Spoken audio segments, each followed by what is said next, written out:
This is The Wind, a podcast made at a desk in the mountains.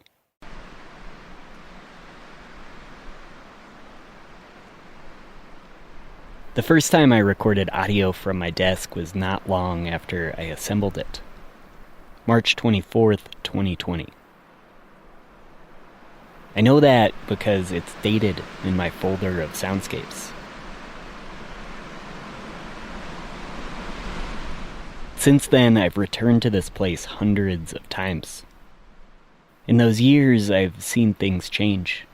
Learned the seasons and all the little ones in between. The creek, though slightly, has changed its course in a few places.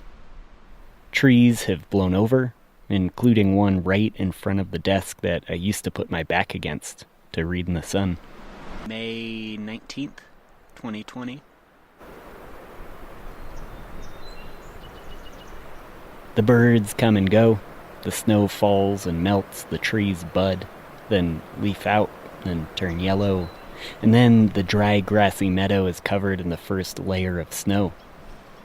The snow melts, and what's underneath looks new and different, and this process has been repeating for many years before I ever got here. June 26th, 2022.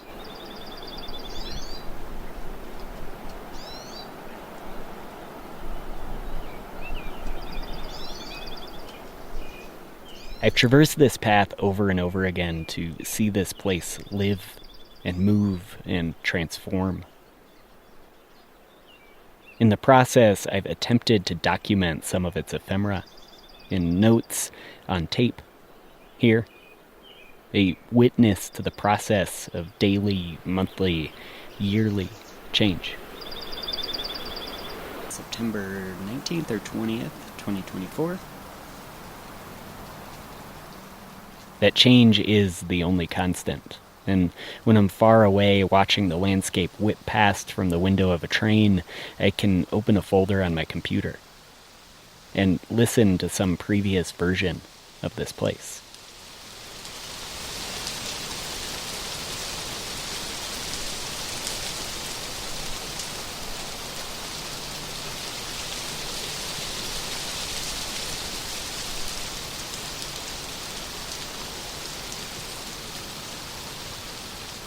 This episode takes place far away from my desk.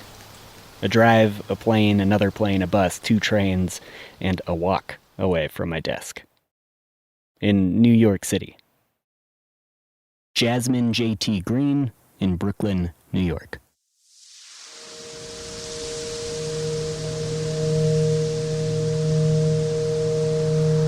The Wind.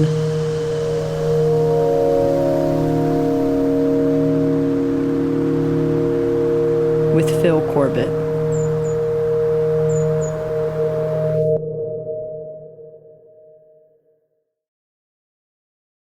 In New York, the subway does not extend to LaGuardia Airport.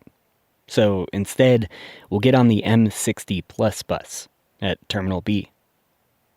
Then we'll loop through Terminal A and head west. It takes a while, but we'll get where we're going. New York City, February 28th.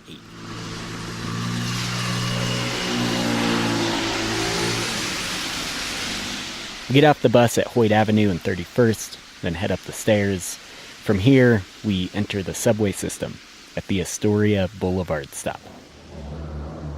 And there's our train now.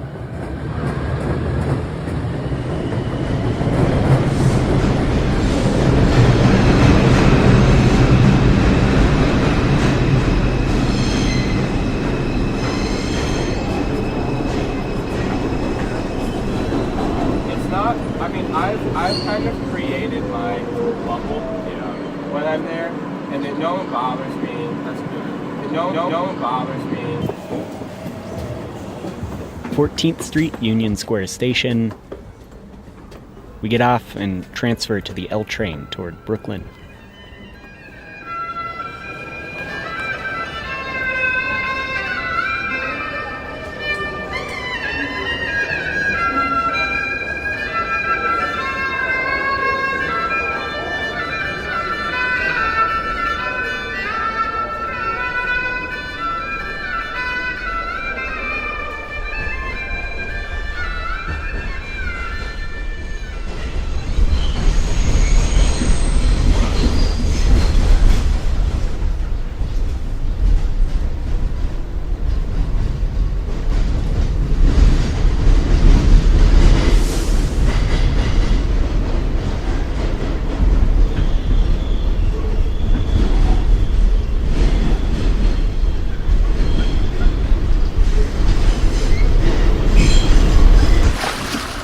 then a short walk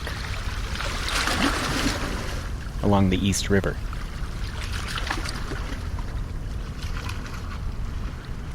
Do you know that the word transit comes from the Latin transitus, meaning to pass across or through?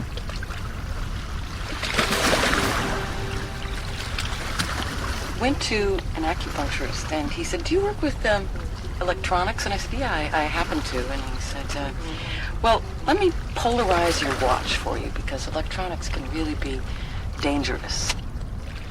This is a work about time and how it develops. Come back from it tomorrow. It's going to be there.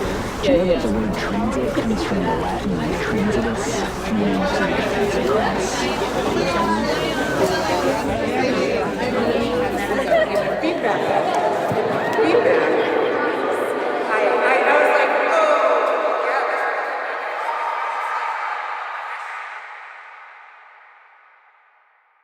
A year before this taping, I met Jazmine J.T. Green here at On Air Fest in Brooklyn. Jazmine is an artist and musician who's well known in the audio community, and especially the independent experimental part of that world. She's produced a bunch of critically acclaimed podcasts that push the form, and has a knack for capturing ephemera, then turning that ephemera into interesting, intimate, swirling collages of sound. So before we head down the back stairs to start the interview, I'd like to play a 4-minute audio piece that Jazmine produced, so you can get an idea of her audio work. This piece is called Transformation Through Repetition, made in collaboration with Gemma Rose Brown.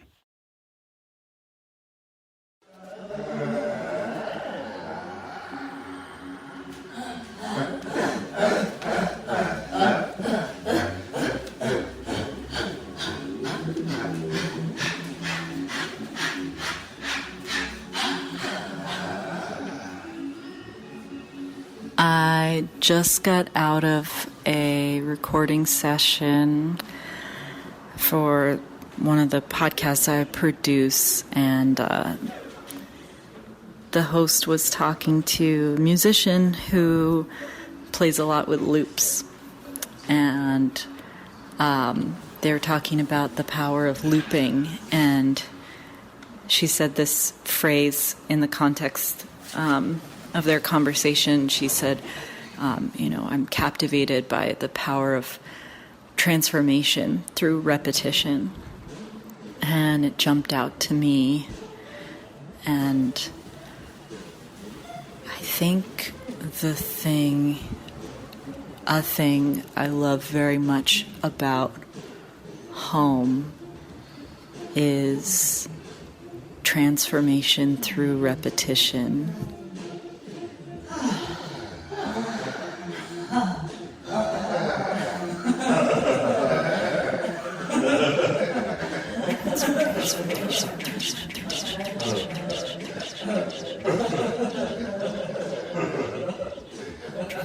How I change, you change, the house changes through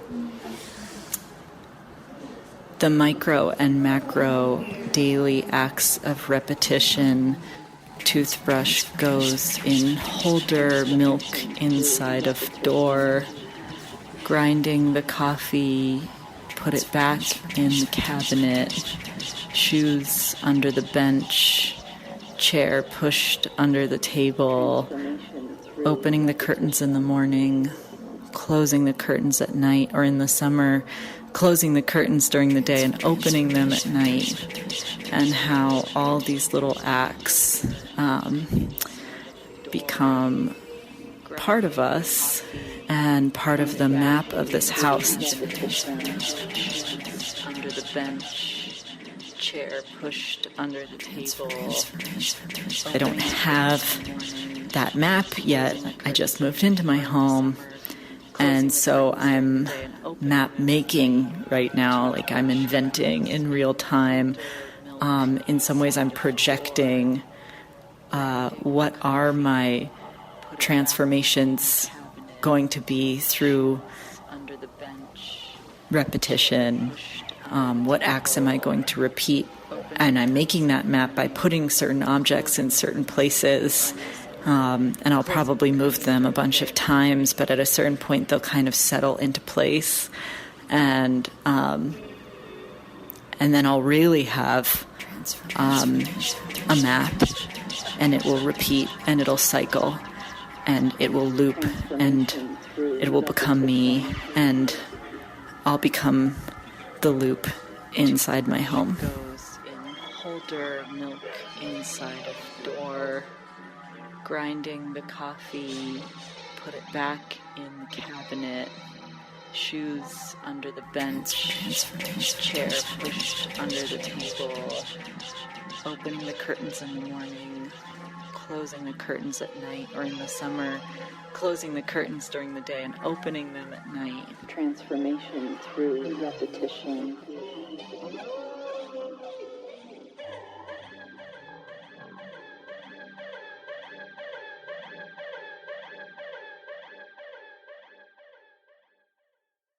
Transformation Through Repetition by Gemma Rose Brown and Jazmine J.T. Green.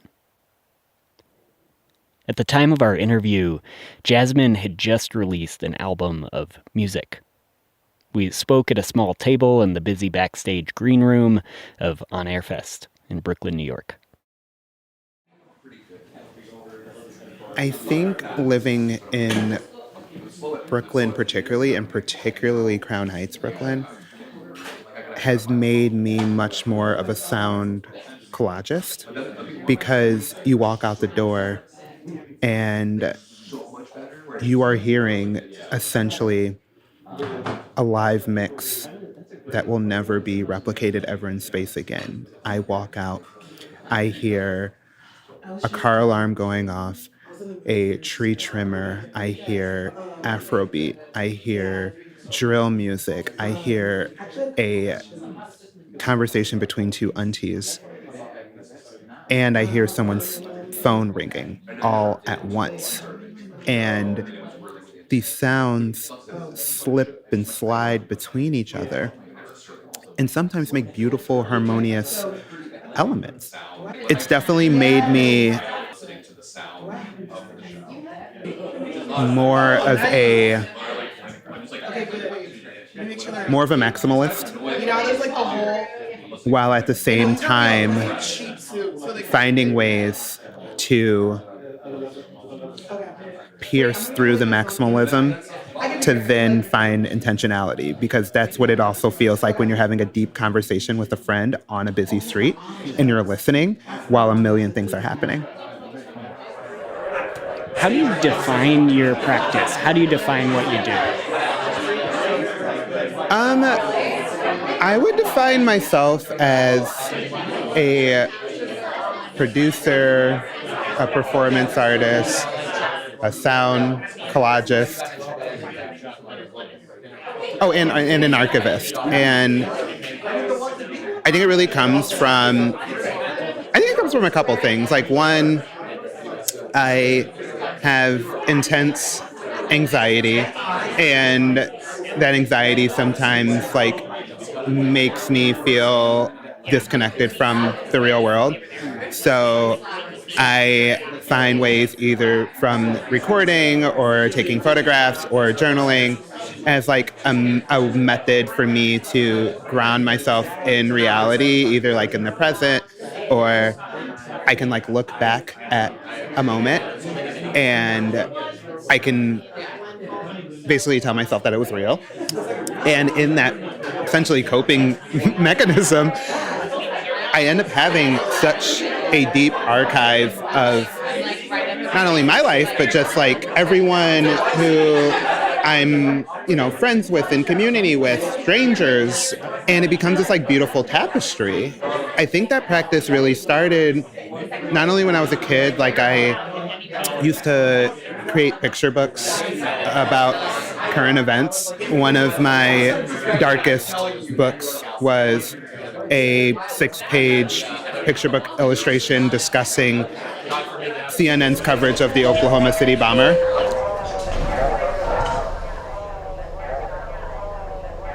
At like 5 years old? I should like ask my mom. It was definitely like pre-kindergarten. You know, when I got older and I was in college, my first on-campus job was in the library archives, and all day I logged old photographs from the university. I listened to old tapes. I, read through old documents in front of a spreadsheet, logging everything. It was beautiful. I just got to like spend hours alone with ephemera and headphones and just log through old material. Your current practice is always a result of like sort of everything you've done up to that point. Do you still keep a spreadsheet, or what is your, organization part of your work like now? Buddy. Oh, do I? Very loaded question. I feel like it would be extremely forward for me to show you my entire life logging, cataloging system. I have a multitude of metrics that I do. Essentially track and log everything in my life. I really love how Prince had a vault of his work, and it's like a physical manifestation of his creative process. I always think about the folks that went into Prince's vault after he died and what that process was like for them. Do you ever think about that for yourself? So if you're asking if I've planned my will, I have. A friend of mine, her name is Alex Sujan Laughlin, is also a deep archivist nerd. And I think about that whenever I log all of my materials. I think about them from a file structure scenario. And if someone was to go through this, would the metadata be correct? Because I feel in some degree, your ephemera, what you chose to capture, tells the story of who you are after you're gone. And I think that's especially important and careful for Black and queer and trans folk, because so much their stories are then told from other people's point of view, and it's no, this is what I thought, this is how this is my perspective, and I want to make sure that is clear, and if that goes down to the metadata of my information, so be it. The metadata of my information, then so be it. You mentioned, being trans. We met here exactly 1 year ago. What has this year looked like for you? What has this year been like for me? A year ago today, I was just starting my social transition. And I was trying out a new name. I was trying out new pronouns. I was trying out new presentation. And it felt to be the sense of placing my toe in the water and it being really hot. And being okay, it's hot. How long can I keep it out? I'm going to take it out. And then you just keep kind of doing it. That's how it felt last year. This year, it very much feels like I've been accustomed to this hot spring, and I'm in there, and my body temperature and the hot spring are the exact same temperature, and I feel one with the pool, right? You caught me in this in-between space where I was figuring something out, and I knew I was on the right direction, but I wasn't exactly sure where it was. And granted, I'm still there, and I've come to peace that I will for the rest of my life. But I'm coming with understanding that there is that uncertainty is part of the plan.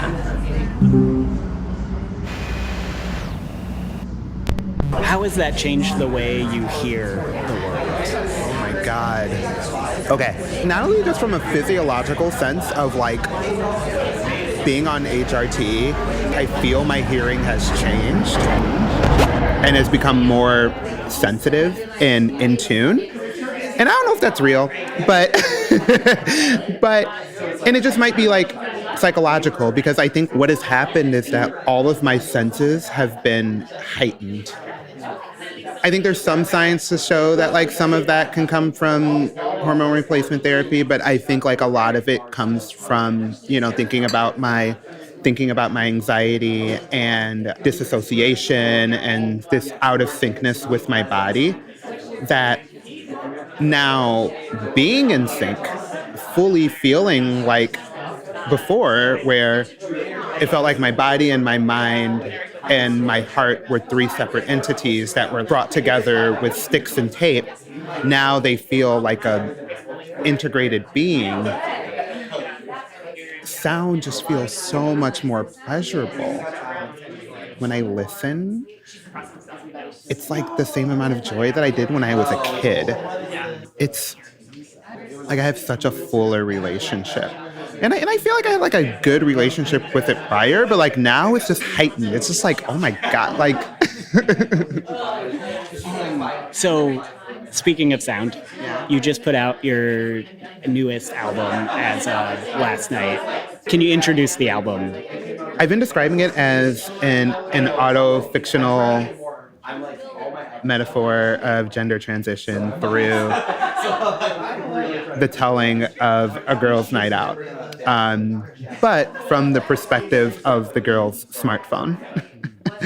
And it's 9 songs. It has like a 3-act structure, but the sound of it ranges from house to techno to bits of documentary, like trap, just kind of like all these various, kind of like a hodgepodge of all these things that I just absolutely love as just an omnivorous like listener of music, sort of like thrown into a blender. Like I just love music that is like made for car and subway listening. Yeah.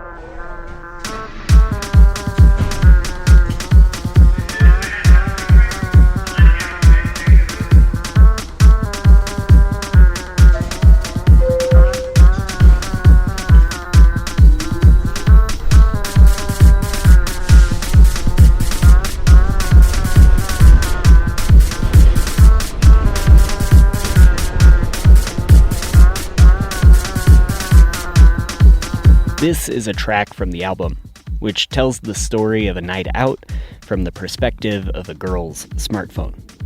It starts on her stoop in Crown Heights, Brooklyn. Then it follows her on the train to a club where she goes through an emotional roller coaster, feeling like herself, feeling self-conscious and uncomfortable, checking her notifications. Then she takes the train home, and we end where we started, on a stoop in Crown Heights, looking at our phone. The album cover is a sort of jarring red, green, blue grid with a single black dot in the middle. Jazmine explained that this was a representation of a dead pixel, an idea that back in the busy green room I asked her about. Is especially prevalent in modern display technology because things are being made at scale, super fast. A lot of times, LCD panels are not perfect. And many times, this imperfection manifests itself, and it's usually noticeable if the screen displays full white. There may be a single black pixel that is present. And what is present in there is the fact that like one of the panels is not illuminating properly, which looks zoomed out like a single spot on a perfectly spotless image, right? With the cover of the album, thinking about multiple degrees. One, that the album takes place from the perspective of the girl's smartphone. The gridded red, green, blue pattern evokes like RGB light, the basic color panels that then make up an LCD screen. Like if you've ever spilled water on your smartphone and you've seen it magnified, you may see bits of these red, green, and blue squares pop up.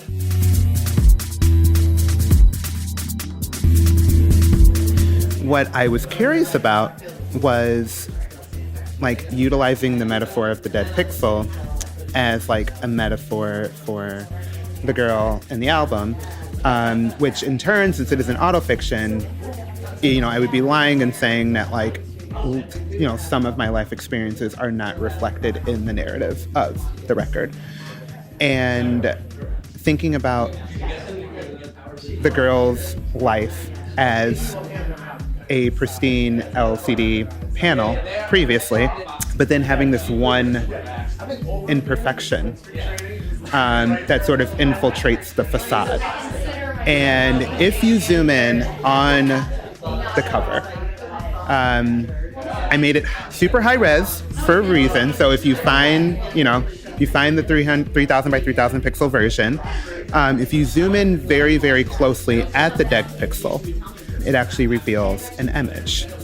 And on that image, it's actually a portrait that was taken of me from my partner at a concert around this time last year, where I first went out in gender-affirming clothing. And it was a moment where I felt like there was a part of this new self that was punching through the LCD facade that I'd built, until the point that eventually all the pixels will be dead, and then we'll need to be rebirthed into a new panel, in a way. I mean, I think all of that gets at how deeply intentionality is a part of your practice as well. I mean, it's like literally down to the pixel, there's like intention in so much of it. I guess that's more of a statement than a question, but so I'm Those like, are my favorite statements. it is the thing to me that seems to define your work. And so it's really interesting to me that in the last year you've been going through this process of intense intentionality and kind of rewriting all of the things that were unintentional before. It feels like I love video games, and sometimes transitioning feels like dying in a video game, and then when you're dead, the continue icon appears and the countdown appears, and you have 10 seconds to say yes or no, and then you say yes, and then you spawn back to that position prior.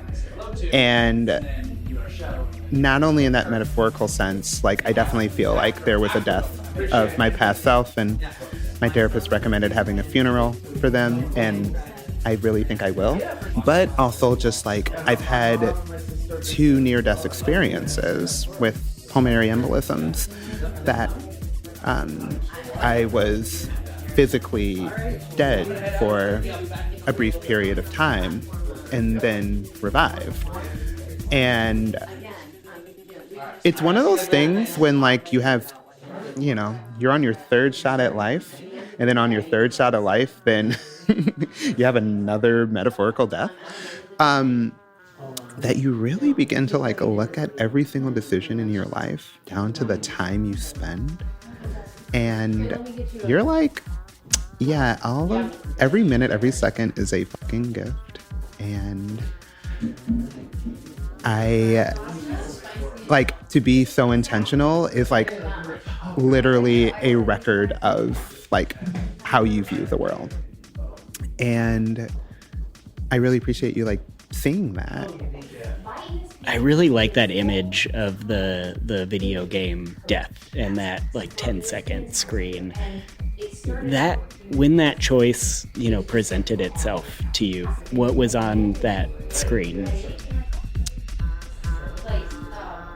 I think it literally felt like life and death. That moment before we met here, I went home to my childhood home because I had that moment where I felt like, to continue to belabor this video game metaphor, my XP was so low and I was like still trying to hop to the next platform, but I was really starting to feel down, and it just felt like this thing where it's just like, I need to make one more graph. There's something on my mind that I just have to do.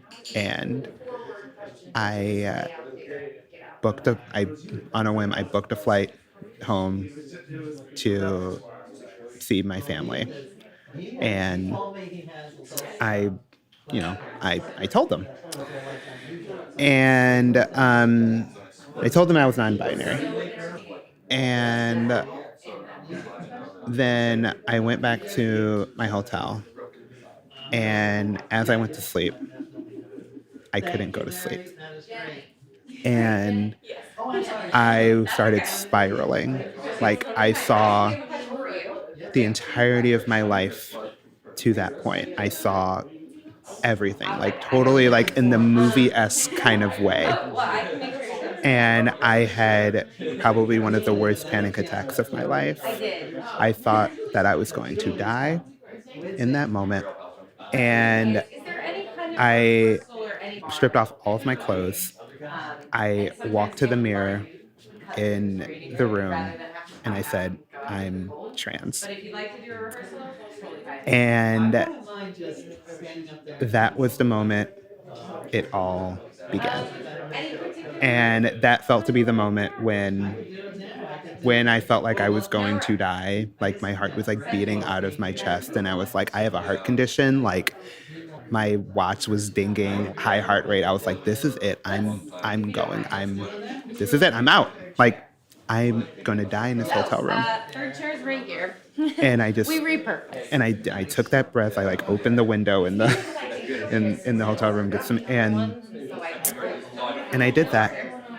And I was like, this is what has been trying to come out. This is the dead pixel that has been trying to poke through this entire time. And it felt like that was the moment when I said, yes, I'll continue. I do remember specifically talking to you about, you had asked me, oh, you use they, them pronouns, how long? And I was like, oh, like 4 years or something. I remember me not thinking of that as a long time and you saying like, whoa, that's so long, Yeah. And I found that so interesting. And I don't know why that stuck with me, Well, yeah, because it's like, like I had like, trans non-binary friends.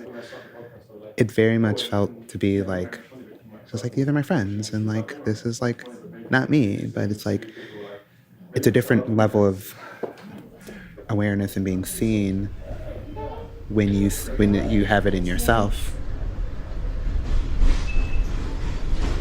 So I think like that's where that was coming from, of just like the sense of just like 4 years and you're just like so comfortable and just like smooth in yourself, and it's just like I wanted that, and I think maybe that's what was coming through in there that I just couldn't like put the terms like in that moment. That's so interesting to hear, because I don't know if, I don't usually feel that in myself, and I guess that's kind of how it is for most folks. Mm-hmm. It's cool to hear that something is showing through that's not that voice in your head, that's way more critical.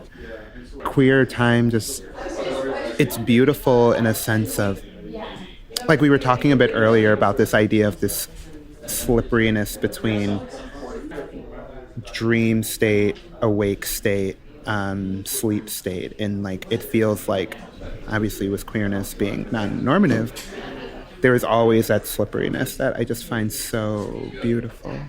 And I think maybe that's what I was drawn to with you. It was just like, I was getting used to being like, I was like, I want to be slippery. I've been like rigid, and I'm like, okay, you've got 4 years of this, like, you seem to got it right. There's the Tao Te Ching quote that's like, the rigid tree is dead and the pliant tree is alive. And like, very physically, that's what they are. And so that which is rigid is a disciple of death. That which is pliant, a disciple of life, That's something I think about a lot, is like that kind of being able to bend is something that is really uncomfortable, but I think is really the only thing that makes you feel alive, Right. it makes sense in not only nature, but just also like in built architecture, right? It's like skyscrapers are meant to sway. If a skyscraper didn't sway, it would break. And, you know, on the subway, it's best to have sort of a loose grip on the rail and sort of like allow yourself to gently move. Because if you try to stay still, you're more than likely going to fall. Or like, I don't know, like hurt your hamstring or whatever. So it's just, I find it so interesting, not only just like externally, but just also like speaking to myself in the mirror, where it's like, why did I feel that rigidity and that level of non-movingness was a positive when literally nature and the things that we make as humans are meant to absorb and adapt. And it's like, oh yeah, I should do that too. And like, yeah, and like my complete relationship with my gender has shifted within that year to something that is much more slippery, so to speak. Living in the city and kind of finding this new version of self, I mean, how has that, not just the way you've changed the way you hear, but like how has it changed your relationship to sound more generally? I think living in Brooklyn particularly Crown Heights, Brooklyn, has made me much more of a sound collagist, because you walk out the door and you are hearing essentially a live mix that will never be replicated ever in space again. It's definitely made me more of a maximalist, while at the same time finding ways to pierce through the maximalism to then find intentionality, because that's what it also feels like when you're having a deep conversation with a friend on a busy street and you're listening while a million things are happening. I think that's it. Is there anything you want to add? I feel like that level of intentional chaos very much mirrors the room that we're in. I've been thinking that exactly. Yeah.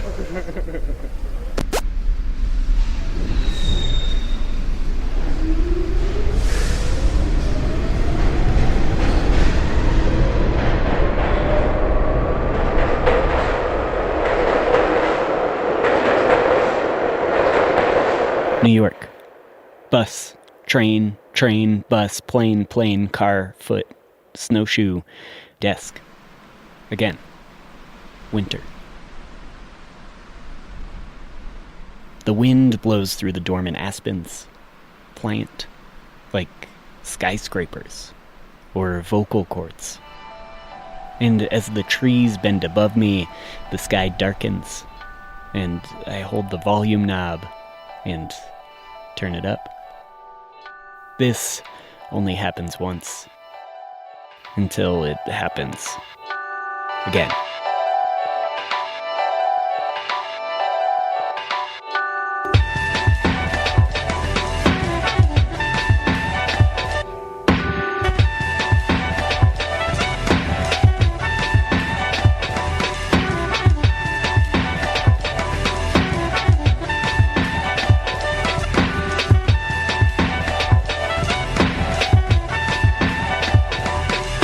The Wind is produced by me, Phil Corbett. This episode featured an interview with Jazmine J.T. Green. I'll post links to her album and audio work at thewind.org. This independent podcast is made possible by listener support. If you'd like to join the community, head to patreon.com/thewind and set up a monthly donation. You get access to bonus content, patches, mixtapes, and more. And if you'd like to support but don't have the extra cash, tell some friends about the show. You can share your favorite episode on a listserv or social media, post a flyer at your local coffee shop, send a text. It sounds small, but that kind of thing does help. Thank you to Eleanor Kuo, Gemma Rose Brown, Ray Peng, and all the folks at On Air Fest. Since recording this interview, Jazmine and I have set up a couple of live audio performances together, including a live show called Retracts. The first installment was a sold-out show in Richmond, Virginia, with both of us performing covers of our favorite audio works, alongside Olivia Bradley-Skill, Avery Trufelman, and the voice of Adrienne Lilly. We're planning to do some more Retracts in other cities, so keep an ear out. For updates and occasional videos of the woods, you can find The Wind on Instagram, TikTok, YouTube, and thewind.org. Thank you for being here, and keep listening.